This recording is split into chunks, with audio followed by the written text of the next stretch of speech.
President Lee Jae Myung and U.S. President Donald Trump sat down at the White House on Monday local time for an over 2-hour closed-door meeting, as well as a press availability session that lasted almost 1 hour. With more on Press Perspective today.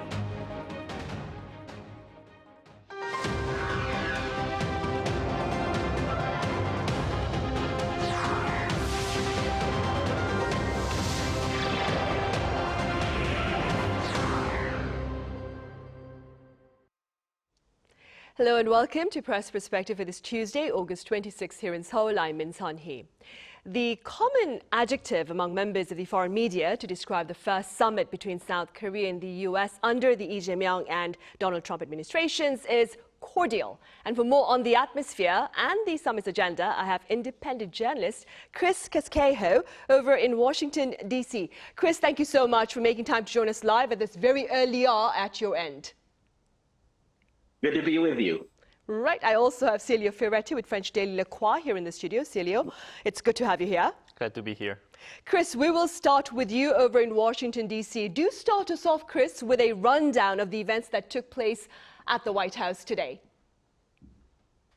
Well, it threatened to get off to a rocky start because of U.S. President Donald Trump's Truth Social post in which he asked what's going on in North Korea, purge a revolution, but the two leaders seemed to hammer that out, and they called it a misunderstanding because, Trump was concerned about some of the investigations into former South Korean President Yoon that involved raids of what he said were churches and a joint U.S. military base with South Korea. But the two leaders appear to have cleared that up, and they greeted each other very warmly. And for his part, Lee struck a very conciliatory tone in the Oval Office, almost disarming Trump with his style, praising Trump's White House decor, joking about a Trump tower in North Korea, golf, and keeping the focus on the U.S.-South Korea alliance.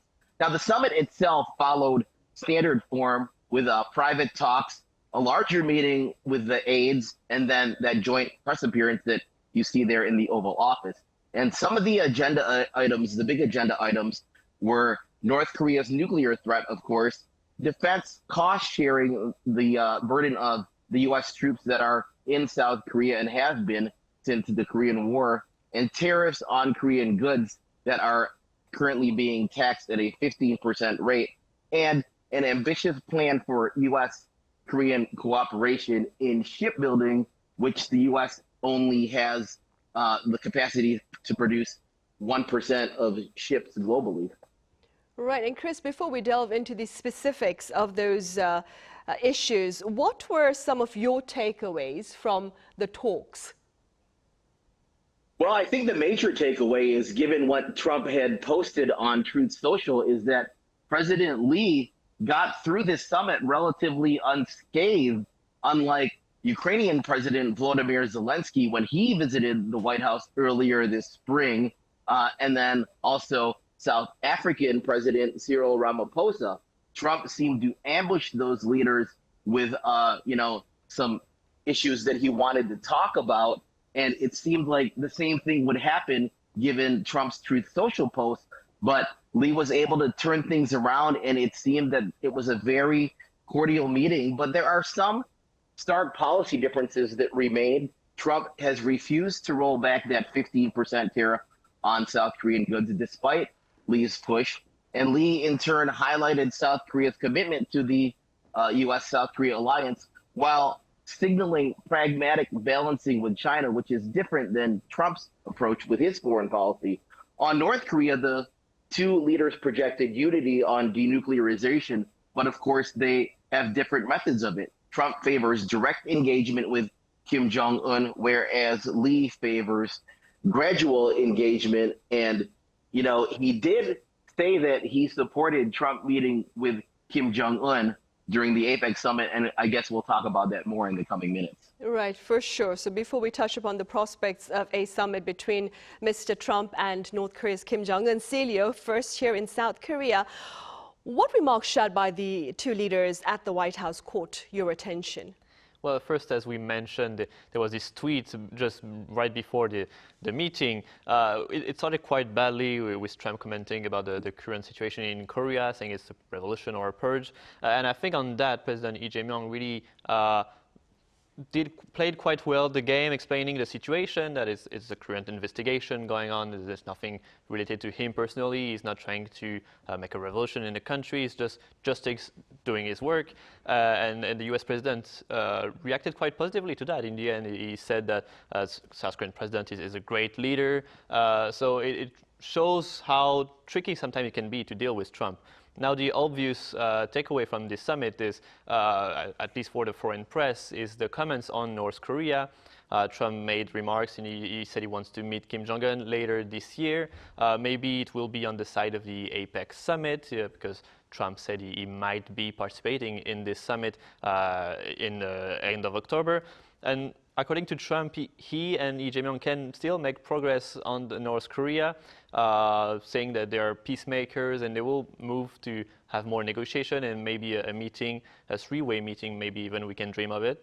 And on the economy front, they talked extensively on shipbuilding. Lee Jae Myung said he wants to help U.S. dream of a renaissance of their shipbuilding industry, and Trump answered that he's thinking of maybe contracting ship from South Korea. We heard recently that the U.S. Navy is now contracting for maintenance of some of its ship to shipyards in South Korea. So this was a major talking point, and I think we'll see more development on the coming months on that, but it's a topic very dear to both Lee Jae Myung and Trump administration. So I think it will be the core of the new relation between the two administrations from now on. And what was also not said was interesting to me. Further opening of the agricultural market was not on the table during this meeting, and that's a relief for South Korea. It's a very sensitive topic here at home, and it was negotiated last time during the trade tariff negotiation that Korea would not open more of their agricultural markets to U.S. products. Trump back then said he might go back on it and ask for more. In the end, he didn't mention it during this summit. That doesn't mean it's not going to happen later, but at least for now, Korean farmers have some rest. Right. Chris, let's now focus on the specifics of the talks between these two leaders. First then, in what direction, Chris, might future discussions on defense cost-sharing flow based on the talks today at the White House? Well, we heard a familiar theme from U.S. President Donald Trump. He called for South Korea to pay more to house U.S. troops, which is a return to what he said during his first term, in which he called for a five-fold increase in that, in how much it costs to house those U.S. troops that are in South Korea. But there was a new twist today when he met with President Lee. He floated the idea of U.S. ownership or greater control over the bases in South Korea, which would be a shift of this policy that has been in place since 1950s. 28,500 U.S. troops are stationed in South Korea. Asked whether he would reduce those numbers to give the U.S. more flexibility in the Indo-Pacific region, Trump said, I don't want to say that now, but maybe Seoul should give the U.S. ownership of the land where we have the big fort. Apparently, Trump was referring to Camp Humphreys, a U.S. Army garrison in South Korea. Now, for his part, South Korean President Lee stayed cautious, promising only that South Korea would contribute its fair share and not naming any amount. Negotiations are expected to drag on, with Seoul expected to offer gradual increases tied to infrastructure or logistics rather than a blank check or, whatever amount Trump decides to throw at South Korea. Right, and staying with security, Celio, the term alliance modernization, it came up quite a bit even before this particular summit. What's the latest on this front based on Monday's exchange at the White House? And what do you suppose are the broader implications of this initiative for South Korea? Well, the modernization of the alliance is really the buzzword coming up this summit, and even the months before we see also the defense minister talking about it in Korea. And at the White House on Monday, both sides reaffirmed their commitment to the U.S.-South Korea alliance, but the meaning of this alliance is shifting, and traditionally this alliance has been all about deterring North Korea. with this troop that we just talked about, stationed south of the DMZ. But now Washington is pushing to broaden that mission to include deterrence against China, particularly in the Taiwan Strait, because Washington sees China as the main threat now in the region, in the Asian Pacific region, more than North Korea. And that's where things get sensitive. President Lee Jae Myung has pledged full support for the alliance, but is also careful not to alienate Beijing, a major trading partner for South Korea. Critics warn that giving U.S. force multiple missions could actually weaken their stability and their ability to respond quickly to North Korean aggression, for example. And the cost-sharing debate, as we just mentioned, is also part of this modernization push. Trump has long accused Seoul as free-riding on his troops, with now asked to increase defense spending. Lee Jae Myung said he would agree to it and he would gradually increase it. Now the question is how it can be done, especially now the South Korean army is facing trouble to recruit new troops to its conscription system with the low births and low population. So it's going to be hard in the coming years, even more hard, to maintain a strong army to face any aggression and provocation by the North. We'll see how the flexibility of the U.S. Army stationed now more broadly in the Pacific can help. That will be negotiated, not even in the months to come, but the years to come. It's a very major shift in the alliance these days. Right. And with regard to security here on the Korean Peninsula, Chris, do you believe that the two leaders remain or appear united with regard to handling North Korea's nuclear weapons ambitions? Yeah, both leaders appear united on the issue. They reiterated that North Korea cannot be accepted as a nuclear weapons state, and they reaffirmed this cornerstone of the alliance strategy that's been in place since the 1990s. But beneath those surface talks that you saw today, differences remain. South Korean President Lee favors sustained engagement to ease tensions, whereas Trump is looking for maximum pressure on North Korea, but he leaves the door open to one-on-one meetings with Kim Jong-un. You know, he even talked about how great his relationship was with Kim Jong-un, you know, when they had met in the past. But of course, those talks didn't produce any deal on nuclear weapons. North Korea continues to produce them. And Lee said South Korea now has the capacity to build 10 to 20 nuclear warheads a year and only needs a perfect re-entry vehicle to carry those warheads on the largest ballistic missiles it has, and they could reach the United States. That's an unsettling outlook. Chris, what are pundits thus in the U.S., of course, saying about prospects of a summit between Mr. Trump and North Korea's Kim Jong-un on the margins of the APEC meeting here in South Korea later this autumn? Well, Trump, as you saw, he says he wants that meeting to happen, and Lee also endorsed that idea, but he framed it as a stabilizing move. But of course, Lee doesn't want South Korea to be shut out of the process like it was during the last Trump administration.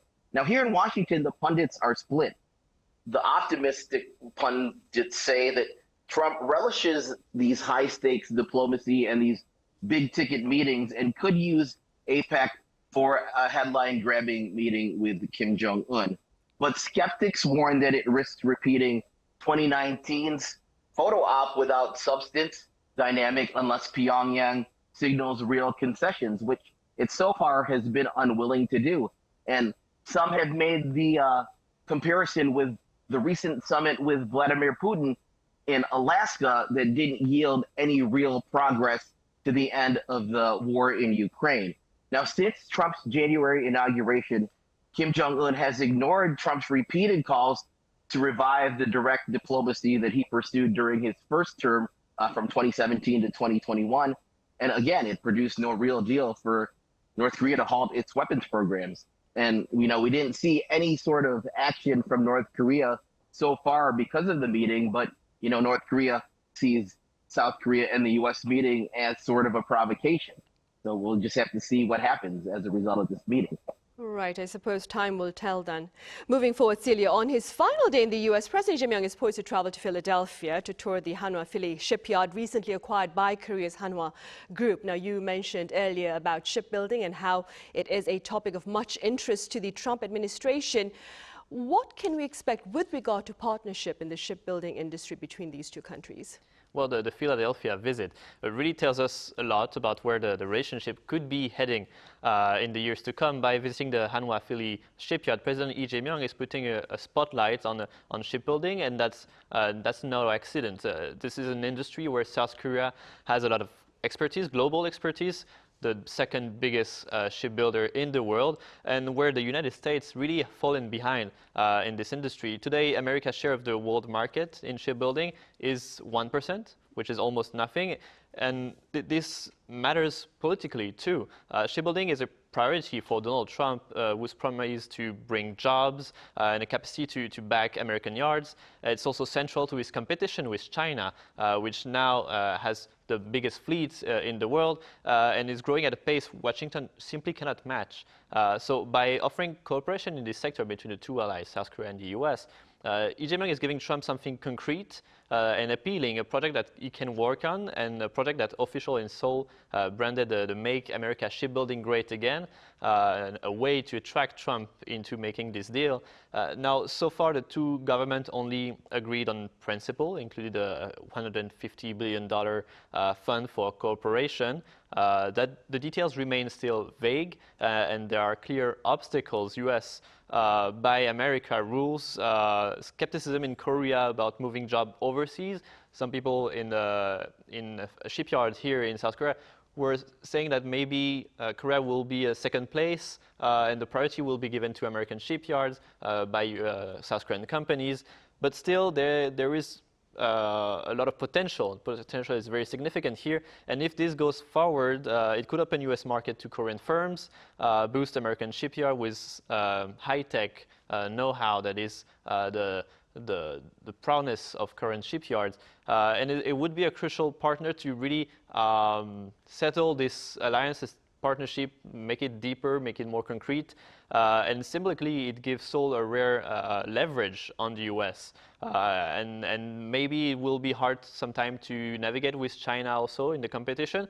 But sure, this visit in Philadelphia shipyard is not just ceremonial. It's really aiming to put the spotlight on something that we'll see in the headlines for the years to come. Right. Meanwhile, Celio, with regard to U.S. tariffs on South Korean products, as Chris mentioned earlier, Mr. Trump appeared quite adamant. What are your thoughts? Yes, Trump did sound pretty adamant on tariff. Remember, before this summit, he had threatened to impose 25% rate on South Korean goods. Seoul managed to bring that down to 15%, but that came at a high price, a massive $350 billion investment pledge in the U.S., included $150 billion, as we mentioned, for shipbuilding, where South Korea is the leader. What is striking is that Trump didn't actually announce any timetable to lower those tariffs further. He even told reporters that he thinks he has a deal done and that's it. There's no more negotiation needed. And it really captures his approach, really transactional. To make a new deal, if you want something more, you need to bring something on the table. And so for its part, I tried to sweeten the package. Just an hour after the White House meeting, Korean Air unveiled a deal to buy 103 Boeing planes, a move that clearly tries to bring back Trump to the table and to negotiate. So yes, Trump was quite adamant. South Korea gets some tariff relief, but it's not only in exchange. There will be something to bring on the table more to please Trump. Right. Chris, speaking as a journalist based in the U.S., what can you tell us about the state of shipbuilding in the U.S. and the Trump administration's determination to strengthen this industry? And Mr. Trump was going at length talking about how the U.S. had been a key player in this industry in the past. That's right. Trump was almost regretful when he mentioned the decline of U.S. shipyards and shipbuilding, recalling World War II's record of the U.S. building a ship a day. Now, he's tying this issue to national security, and he warns that America has become dependent on Asian shipbuilders.